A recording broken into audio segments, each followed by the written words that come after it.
Hey everybody, welcome back to another episode. I have my good friend Mr. Nick Huberty today. Nick, how you doing, man? I am great. I'm excited to be on here and talk real estate with you. Yeah, I love talking real estate and I love talking real estate with you, my man. So it's gonna be a lot of fun today. Nick, I want to dive right into to your story a little bit. So you got started in real estate in 2021, is that right? Yep. Yeah. So I was working a W-2 job. I went to college out of high school, got a job, started working, and then my brother told me about some real estate podcast. I heard about it, started listening to it, and then I just saw the wealth building potential that real estate offered. And so I just basically started a full year. I guess it was probably 2020. And I just started reading books, listening to podcasts like this one, just trying to gather as much information as possible before I actually started taking action. Yeah. And Well, when so, you took yeah, action, you went hard, man. So you went from 0 to 33 units in 2 years. How and why? And I know there's some lessons you learned maybe about growing that quickly that we can talk about as we dive into this. But first, let's talk about like just the amount of action you took and like where did that come from after, I mean, you learned and you read some books and then you just went out and bought one, or what was that process to kind of get going and buy the first and then keep going? Because I see a lot of people that yeah, buy the deal and then they wait, it takes a little while to get it stabilized and they kind of want to see the outcome of it before they go buy another one. You just kind of just kept acquiring units. Talk about that a little bit, like what that process was like. yeah. So I guess building the infrastructure at the beginning, right at the outset, is the most important thing. And that's honestly where you came into play. I kind of was just finding out who's investing in real estate locally. I heard about you and Carrie, who were, local wholesalers. And then I'm not sure how I came across your workshop. Mm-hmm.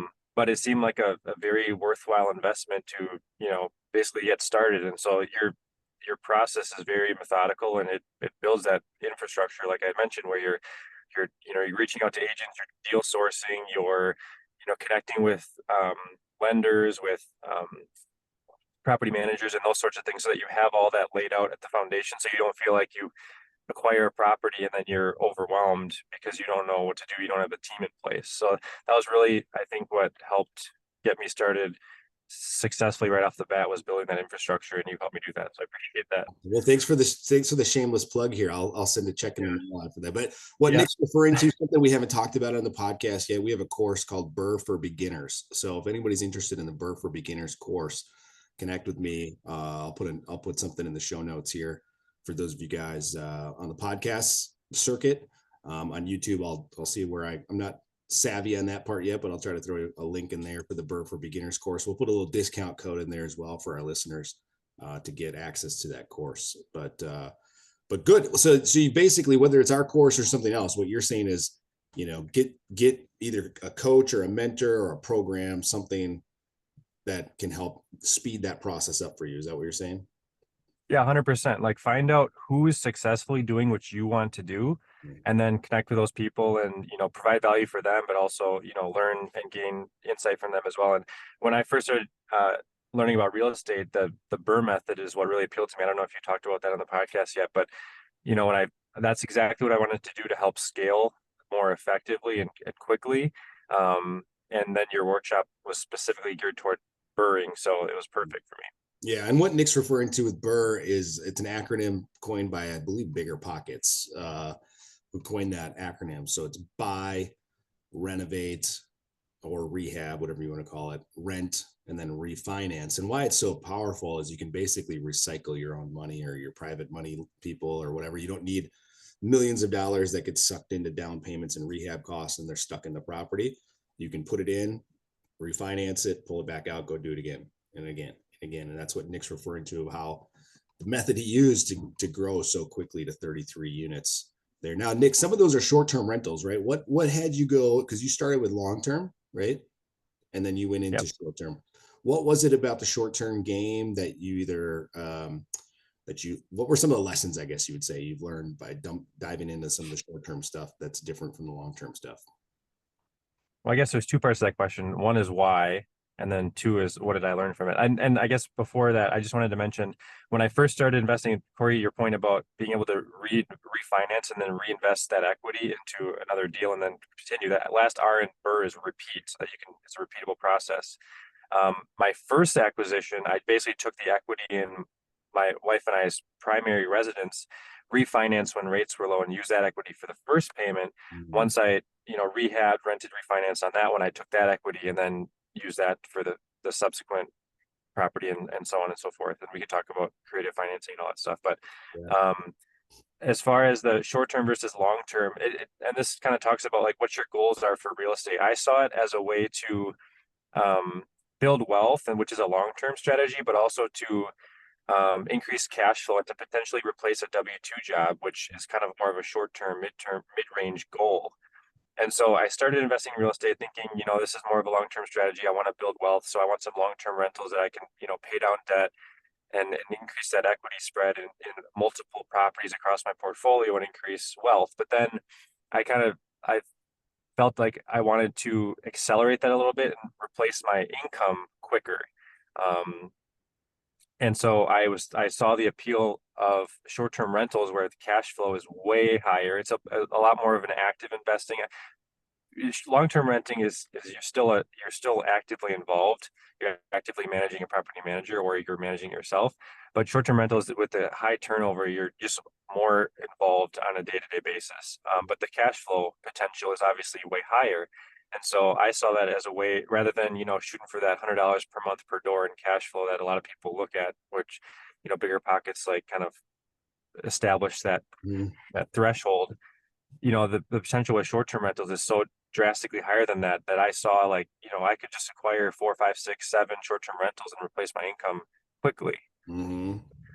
And so is that So that was, did that come to fruition? Because you got up to you had how many short-term rentals did you have at one point? I think 8. Okay. Yeah, I was managing 8. And so again, I have a W-2 job, a full-time job. I have 4 kids currently. I think I had 3 at the time that I was growing quickly. And trying to manage that and manage my manager on my long-term rentals and manage 8 short-term rentals was a lot. Mhm. And I also, and we can talk about this, is kind of like those learning things when you do scale quickly, um, and especially these properties that have massive rehab overhauls that you're doing, because my strategy was to buy value add properties that needed a lot of work. You Mhm. run into a lot of unforeseen capital improvements that you have to do that have to be done in a short period of time. And so everyone has, they talk about having a cash reserve to cover expenses. Well, the more properties you have, the bigger your cash reserve needs to be, because you can have a boiler out at this property, a roof unexpected at this property, a backed up sewer drain at this property, and all of a sudden you're like $20,000 in, you know, short-term expenses that you have to pay for right away that, that you didn't plan for because, you're an optimist and you didn't think of those things. Yeah, yeah, for sure. For sure. That's such a great point. I think when I got into apartment investing, that was something I think everybody wants apartments. Like that's the sexy thing. Like get 16 doors under one roof and then you only have one roof to fix. And yada yada yada. That's the old adage of it. And there's a lot of value there. I'm not discounting the apartments at all, but initially my rose-colored glasses were like, oh, okay, yeah, I only need, if I take care of the roof and all these other things, I don't need a bunch of reserves. And then what I learned is, well, now you got 16 units. So the tenant moves out, you get 2 tenants that move out, you have to rehab those units. There's 20 grand down the tubes. And if you don't have the cash flow to support it or the reserves to support it or a W-2 income or another business that's, your cash machine, you could be put under pretty quickly as you scale For sure. those Yeah, things. exactly. And you say, oh, well, it's just 1 or 2 roofs because it's 2 buildings. Well, each roof is like $60,000, and so Yeah. now you're talking about a 6-figure capital improvement that you have to do. Yeah, for You sure. know, For sure. Let's talk about some of the lessons you learned in that because you got to a period where you grew really quickly and then you had to start selling some stuff off. So talk about that a little bit. What happened there? yeah. So like Corey said, so my initial strategy, I was starting smaller. I was buying single families, duplexes, and I thought, I just keep repeating this over and over and over. I started out long-term rentals, and I had a property manager that was effective at repositioning, rehabbing, and renting, and then some of the single families I was buying and rehabbing myself and managing as short-term rentals, um, which was fine. And then I purchased a 16 unit, which I think was the beginning of the the anxiety period for me was this like rapid growth period, because like we'd mentioned, I was buying value add properties, and so this property needed a complete overhaul. And now, like you had mentioned, we're talking 16 units at, you know, $10,000 a unit, plus boilers, roofs, all that stuff. And, you know, when I purchased it, I was expecting, you know, the roof's going to last me 3 to 5 years. Boiler looks like it's good for X amount of time. And go figure, the roof's already actively leaking. There's moisture damage in the ceilings. And so now I'm, you know, 120K in just like within the first couple weeks, excess vacancy, because, you know, all these things that come into play Yeah.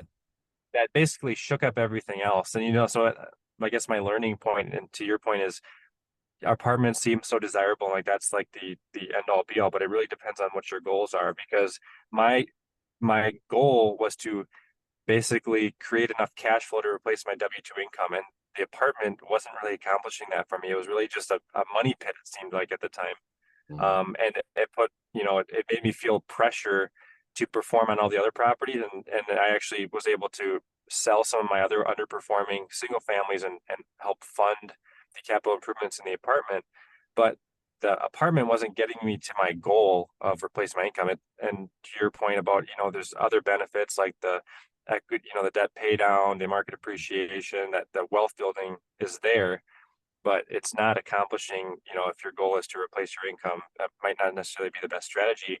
And you might just be better off doing a bunch of base hits with single families, duplexes, whatever, Mm. smaller scale, where, you know, the risk is low, but the payoff is even better. So That's such a great point, Nick. I think that's like the unsexy truth of sometimes of real estate is like, you know, you made a great point. It depends on your goals. You know, one thing I looked at with our apartments was the first 2 or 3 years were terrible. Like, I mean, I was like, why does anybody do this? You know, we yeah, have some people who have, you know, they've got whole teams and they've built it out. They've got thousands of units, and so when they buy an apartment, it's just they come in with their crews. It's they remodel every unit within a couple of weeks, and boom, or even before they even close. Sometimes they're doing it now.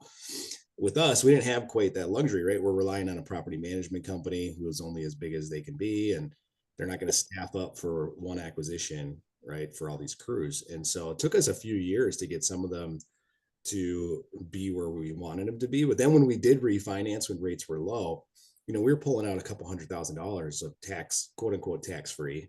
I guess it's tax free at the time, money, which then I looked at it, I said, oh, there's my cash flow, right? Like I didn't get it every month, obviously, but when I refinanced a few years later, I was like, well, if I just spread that out over however many months I've owned this, that's pretty significant cash flow. I just had to wait for the cash flow. It's not like what I think I envisioned when I bought it. I thought it was going to be just money in the bank every month, mailbox money. Yeah. And then I yeah, realized it's not true. I'm putting more money into it, but now the fruits of it 4 or 5 years later, phenomenal for investment. But you know, it's not going to, like you said, retire you as yeah. you buy it. You know, I think you're making a great point that the STRs for you were a better path to get you out of the job quicker. The apartment, longer term, you could probably refinance Yeah. that in 5 years and pull out a bunch of money and sit back and you know, quit your job and give yourself a Yeah. next runway. But that's two different strategies there. Two different. And also it's also less predictable. You know, with the apartment thing and that equity pullout that you had with the refinance, you know, it's kind of directly, well, two parts, partially dependent on how you operate and your NOI, but also the market rates at the time, the cap rate and the interest rates at the time. So you know, it was a great time for you to refinance because you could pull out all this equity and still not have this insane debt service with a 7% interest rate. But it's more unknown. It is. Yeah, it is. It is. Talk about the STRs quick. So being in Wisconsin, right? What markets are you invested in for the long terms and the short terms? So my whole strategy was less about like a destination vacation location and more about a reliable, consistent long-term market where there's business travelers, there's local events. And so I was investing in the Appleton Fox Valley area, Yeah. in Green Bay, in Oshkosh, and then some of those surrounding areas as well. Because it's shocking. Like if people coming for a Packer game, they're willing to stay basically anywhere within an hour radius Mhm. of the stadium, depending on where they're coming from. Like I had a short-term rental in Clintonville, still have it, in Manawa, and people were staying there for Packer games, and I'm like, okay, cool. Yeah, I mean, wow. sure. Not a Do you know market the I would think stadiums? of for a short term. No. And there's local events that in rural places, or people are moving and they're wanting to buy, but they need to rent for a period of time. Like stuff comes up, and so there's market analyses that you can use, like Air DNA. I haven't used it in a while, but that's what I was using when I was doing my underwriting. Was using, is it still called Air DNA? Their DNA, yeah. Um, Yep. yeah, where you can run the numbers, the address, the bed bath, and kind of get an idea for what the rent income is, because that's how you do your underwriting. How else do you know if the property is going to perform well Mhm. or not? But those some of those rural markets are a little bit tougher because there's less comps. And then for my case, I bought a house in Manawa, and there was zero comps. And if you buy a property, right, if you buy equity on the front end, there's a bit of a buffer there. And so I was testing the market to see how it would do, and it performed well. It made money. It was successful, and then I ended up liquidating it to fund the apartment or whatever. But like it was a worthwhile endeavor, and I learned a lot from it. Yeah, that's awesome. I think one of the points that you made that I think is so important, I don't want to miss this point, is you said it without saying it, is you bought it on the front, you had your money already made on the front end, right? And you knew that if this STR thing didn't work, you could sell it and make some money or at least break even, it sounds like. Is that what I heard? 100%. That's the exit strategy. And so you always have to be thinking about an exit strategy. I had these properties as a short-term rental. You underwrite it as a short-term rental. I was also underwriting it as a long-term rental if I had to pivot and switch it because it wasn't working. You still want the numbers to work as a long-term rental, because otherwise, depending on market shifts, if all of a sudden it's appraised as a short-term rental, it doesn't gross what you're expecting. Your lender's going to want to know that you have a backup plan. That's important to them, because their money is, they're investing their money with you. And so my plan was, if it doesn't work as a short-term rental, rather than make it a long-term rental, because that's difficult in a real market, my plan, because like you said, I bought it at such a good price, I was just going to liquidate it, and then like basically like a fix and flip. Yeah. Yeah. I saw a lot of people get in trouble in the when STRs during COVID were like everybody was buying STRs, right? And then around Lambeau Field, the price of them were just people were paying crazy numbers for anything near land, like in that right vicinity. The problem is now that they put some new restrictions in Ashwaubenon for STRs, people then tried to liquidate, and then it was like a run on banks, right? Everybody was trying to get out of it around those areas, and they overpaid on the front end, and so now if they wanted to sell, they had to take a pretty big haircut and lose some money on that sale because they weren't obviously as desirable. Whereas if they would have bought a value add type situation and had that exit strategy of, well, even if this STR thing doesn't work or rental restrictions change or something happens, I can still get out of it and at least break even, they would have been fine. Right. But 100%. And those rental restrictions are completely out of your control. mm, Like I had a house in Green Bay, probably 0.7 miles from Lambeau. Thankfully, it was west of the stadium and not, mm, 2 blocks east where they had those restrictions. Because honestly, the value of your property takes a major bath yeah, immediately just with the signing of that paper. You're like completely changes your operational plan. for sure. For sure. 100%. Let's do this, Nick. Tell me about what's the best deal you've ever done. Take us through the deal. How did you get it? What are the numbers on it? Give us the whole skinny on this thing. Okay, so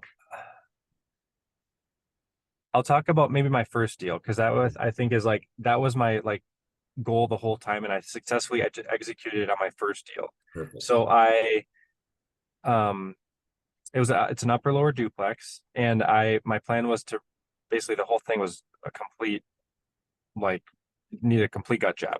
It was being rented. The lower unit was being rented by an elderly lady that doesn't take care of the place, and her ex-husband was living in the upstairs free, Mm, and it was just a complete hole. And so with your workshop, I had already had my long-term financing in place, my plan in place, my property manager relationship established, and was confident that they could help me successfully renovate and rent this property. And so I purchased the property for $40,000. This is in April of 2021. How did you get, $40,000. where did you find the deal? So this was an off-market deal. My real estate agent actually heard about the property from a lender. Nice. And this agent was an investor themselves. The only reason they didn't take it is because it just was too much work for them. It looked like it was too scary, too much renovation required. Okay. And so that's the point. In your workshop, you establish some lending or some agent relationships because they can help deal source for you. You want multiple different funnels of potential deals coming to you, whether that's agents, wholesalers, off market, whatever. There's a bunch of different strategies to get deal flow coming to you, so you can underwrite and get better at that underwriting process. So purchased it for $40,000, and I had a property manager in place to do the rehab, because at that time I don't have this this list of all these contractors that can do this stuff. So that's scary for Yeah. somebody that's buying a place that needs all this work, but you don't have the connections to do the work. That's a scary place. So the property manager, they're beneficial for multiple reasons. One, they're the time savings. If you're working a full-time job and you need all this work done on a property, they can handle all that, facilitate all that, and oftentimes at cost, whatever it costs for them to pay the contractors. So it cost about immediately they left because her plan was to sell and then move out right away.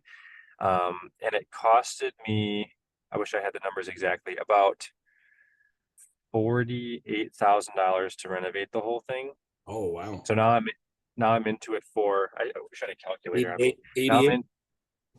Okay, so about $88,000 invested. And this is I did it all cash because, like I said, I did a cash out refi on my house, bought the house with that cash, and then financed the rehab with that cash, and then got it rented at really good rental rates. It looked good, and then I connected with my long-term financing plan, which at the time was a conventional 30-year fixed rate, Okay. at 80% loan to value, and I think it appraised for 130 something. So what's 80% of 130 something?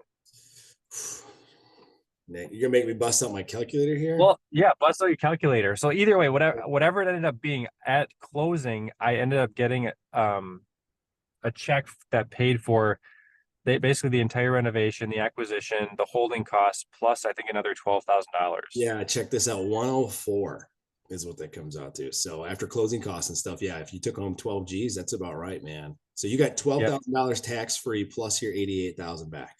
And you have Correct. a property now that's cash flowing that you have no money Still into. have it. Still have it. Woo-wee. That's incredible. I call that getting free properties, right? But you actually got paid. Not only did you get a free property, you got paid to buy that property. Yeah. That's, If I could do that every time, that's the ideal situation, right? that's amazing. Well, a couple of things I want to bring up on this deal. So this is such a good example. I think this is a great example of a great deal. A couple of things you mentioned there, building relationships, right? That's huge. So you had a relationship with a property management company who had the contractors and everybody who could do the renovations, right? You established that they could take on a big project before you bought the big project, right? And you had relationships with deal sources, right? Agents feeding you, potential deals. So those are a couple things. Like the relationships are so key in real estate. One of the things I tell a lot of people when they ask me, like, hey, what's the easiest way to get started in real estate? It's like find deals and find money and build your team. Those are the three activities that'll lead you there. Doing your own property management, not a high yielding, return on your time, right? Finding deals, finding money, and building your team and network those are the three highest and best uses of investors' time, in my opinion. People can fight 100%. wrong, but that's for what I've been seeing. So that's phenomenal. So then you were able to parlay that cash that you took from your original house refinance. You got it all back. And then you were able to just go turn that into the other 30 some units that you acquired. Basically. That's amazing. Exactly. And obviously, like, that money ended up getting, like, slowly, because every deal's not a home run like that. And so there's a few deals where I ended up paying in, having money invested, and when I do the underwriting, I base it off, for me at that time, with a cash on cash return on my investment. And so I was shooting for I think at the time 12 to 15% cash on cash ROI.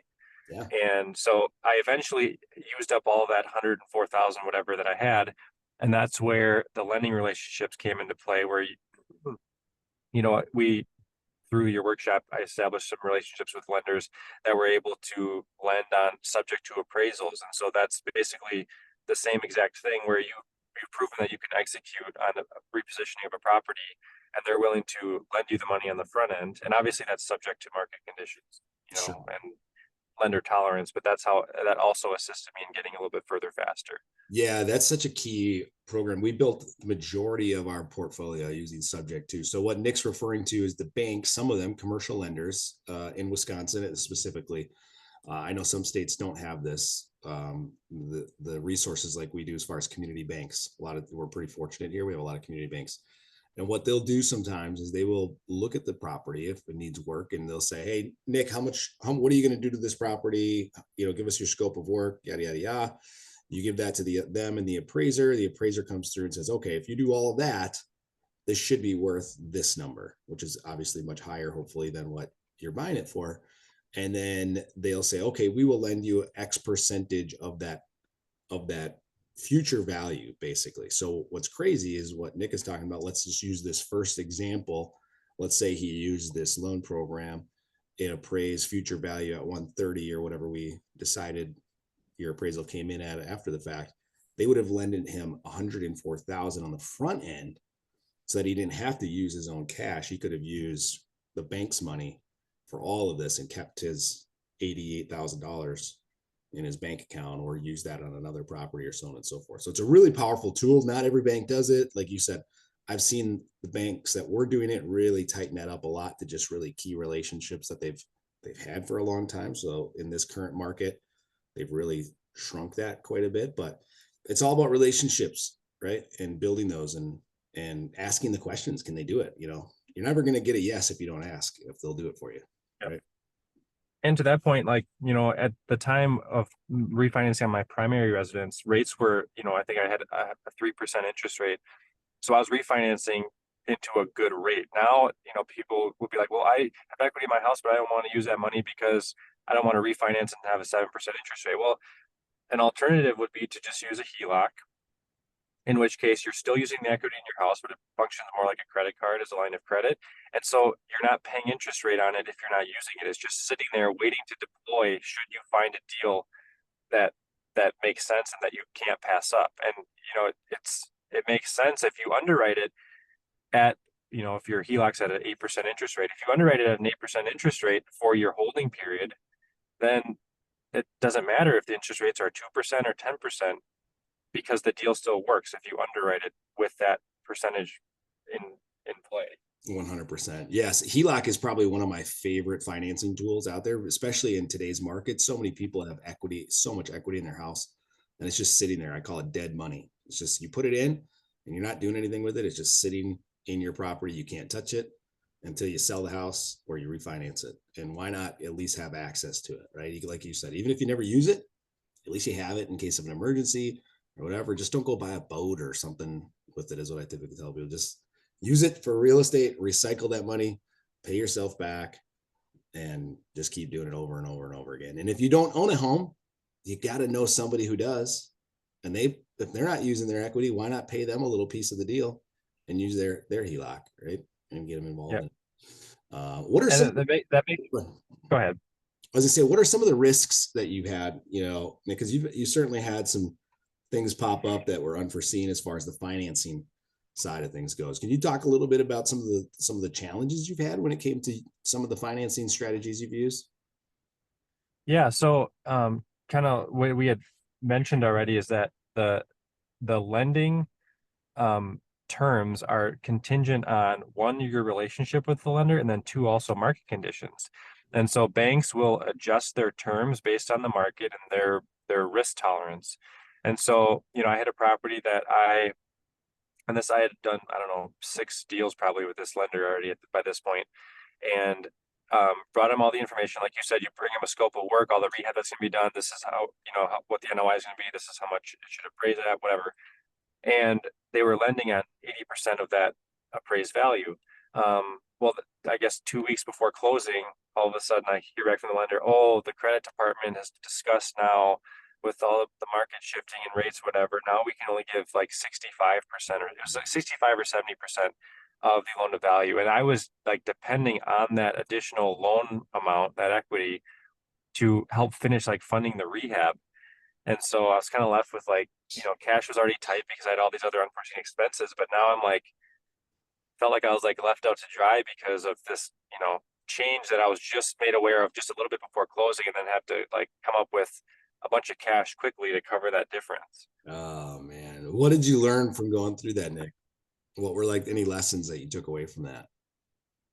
Well, a couple things. And I haven't been in real estate for that long, but I know people that have gone through like the '08, housing crisis where, everyone was caught over leveraged. Um, I my thought initially was like, leverage, leverage, leverage, leverage. Mhm. My thought, you know, moving forward is to be a little bit more conservative so that I have a little bit more buffer. Like I would like to underwrite it maybe with, if I think the lender's going to lend at 80%, hopefully it can still work at 70% loan to value. Because Mhm. if it does, then, you have that buffer in there, and that like if something changes last minute or unforeseen capital expenditures come up, like it's there because you didn't like leverage yourself to the nines and Mhm. have no buffer. And like I said, the faster you scale, the higher the risk that's involved, especially if you're repositioning a bunch of properties all at the same time. Yeah, Because unforeseen stuff comes up all the time. Contractor costs or prices, whatever, the rehab always costs more than you expect. yeah, And so, and to someone that's looking to get started in investing, I don't think that you should just wait until you're in a position where you could buy a bunch of stuff all at once. Just because was able to scale quickly doesn't mean that there's not a huge benefit in buying one single family, buying one duplex, whatever, a smaller amount, seeing how the whole process works. And then you have, if you don't buy another property for 2 or 3 years, you have 2 or 3 years of experience of bookkeeping, accounting, rehab, operations, um, like how the whole lending process works. Like you can gain a lot of experience from one property over, a longer period of time if you're not in a position to invest again or grow really, really quickly. yeah. That's it. That's what they say. What the best time to plant a tree was what 100 years ago or something. The next best time is today, right? Yeah. So same Yeah. with real estate. We all wish we would have bought tons of real estate when we were born and just let it pay off. But if you're just getting started or you haven't started yet and you're sitting on the sidelines, the best time to buy is now. There's never a bad time to buy real estate. You can always make it work. You just have to run the numbers differently if interest rates are higher, but there's still a great time to buy. Yep. And And also, if the numbers work now, imagine what a genius you'll look like in 5 years when the rates are down and you refinance. Like yeah, everyone, 10 years ago when they were buying, now they look like geniuses. At exactly. the time, though, they didn't look like geniuses. No. When I remember I did a whole presentation once for in person seminar I put on, and it was about what how to still get deals or how to still crush it in a hot market because everybody told me I got started in 2016, and I remember everybody saying, "Oh, market's going to crash again. Prices are too high." 2017, same thing. 2018, it's been going on literally since I've been in real estate. I've heard it every single year. The market's going to crash. The market's going to crash, and it's like, well, it might. I don't know. I'm not going to predict the market. All I know is if it does, I can still rent them and they're still going to get through it. You know, and I know that every year the prices continue to go up, 5% appreciation, pretty much every year compounding, which is pretty powerful when you look at that over a 5 to 10 year period. So, pretty cool thing about real estate. That's what I love about buy and wait and let that tenant pay it down and let the market appreciate, even if you only have one a year. You do that every year for 10 years. Now you're a millionaire over and over again. Yep. So super cool. All right, Nick, let's wrap this up. We always do a little fun question here at the end.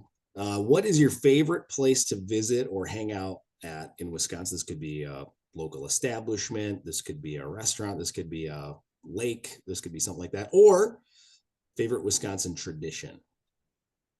Hmm. Favorite place to visit in Wisconsin.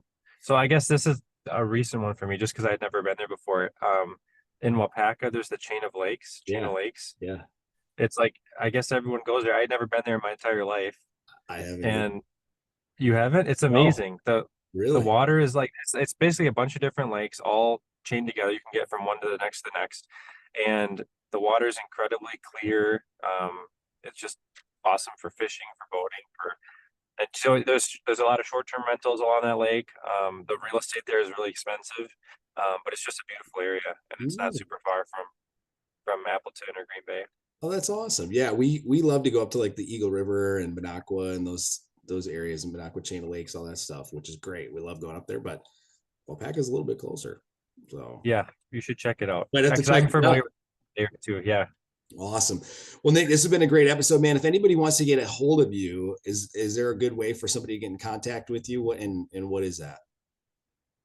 Yeah, I can send it to you or however you want to share it by phone, email. I'm on Give it to everything. So give it to the audience if they want to get a hold of you. What's the best way to get you? yeah, you can either call me 920-470-3239,